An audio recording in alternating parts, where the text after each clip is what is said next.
विघ्न हरण मंगल करण काटत सकल कलेश। सबसे पहले सुमरिए गौरी पुत्र गणेश। बुधवार व्रत कथा। एक समय की बात है। एक व्यक्ति का विवाह हुए कई साल बीत गए।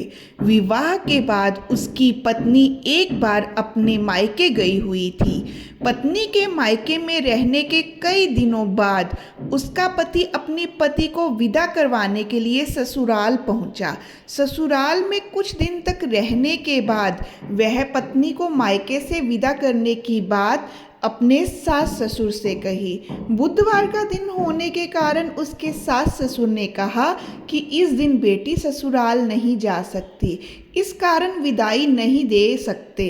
लेकिन वह व्यक्ति नहीं माना और अपनी पत्नी को मायके से विदा करवाकर अपने घर की तरफ चल दिया। रास्ते में जाते वक्त पत्नी को बहुत तेज से प्यास लगी।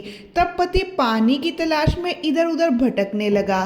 काफी देर बाद जब वह पानी लेकर वापस लौटा तो उसने देखा कि पत्नी के बाद उसी की वेशभूषा में कोई अन्य व्यक्ति पत्नी के संग बैठकर बातें करता हुआ दिखाई दिया। दोनों व्यक्ति आपस में लड़ने लगे। पहले व्यक्ति ने गुस्से में दूसरे व्यक्ति से पूछा कि वह कौन और क्यों उसकी पत्नी के साथ बैठकर बातें कर रहा है। फिर आपस में लड़ने लगे। दूसरे व्यक्ति ने कहा कि यह मेरी पत्नी है। दोनों के बीच भयानक लड़ाई होने लगी। तब वहां कुछ सिपाही आ गए और स्त्री से उस असली पति के बारे में पूछने लगे। दोनों व्यक्ति को देखकर स्त्री हैरान हो गई कि कौन मेरा पति है। वह दुविधा में पड़ गई क्योंकि दोनों एक जैसे ही लग रहे थे। तब पहला व्यक्ति परेशान होकर मन में कहा, हे भगवान, आपकी कैसी लीला है। तभी आकाशवाणी हुई कि बुधवार के दिन पत्नी को विदा करवा कर नहीं ले जाना चाहिए था।